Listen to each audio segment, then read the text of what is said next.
अहमद एक छोटा लड़का था जो अपने गांव में अपने वालिद के साथ रहता था। उसका ख्वाब था अपना बेकरी खोलना और गांव के लिए मज़ेदार केक और बिस्किट बनाना।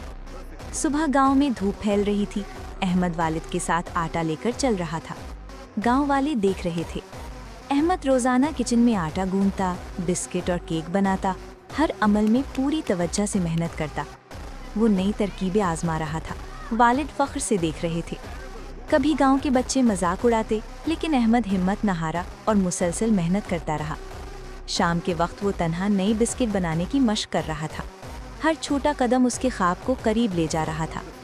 आखिरकार अहमद ने अपनी छोटी बेकरी खोली। लोग आहिस्ता आहिस्ता उसके शौकीन बन गए। हर कोई उसके मज़ेदार केक से खुश हुआ। गांव के बच्चे खेल रहे थे, लोग मुस्कुरा रहे थे। अहमद वालिद के साथ खुश था।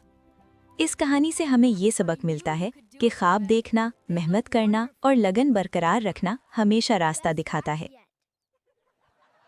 पसंद आई तो हमारे चैनल को सब्सक्राइब करें और बेल आइकन दबाकर नई वीडियोस देखते रहें।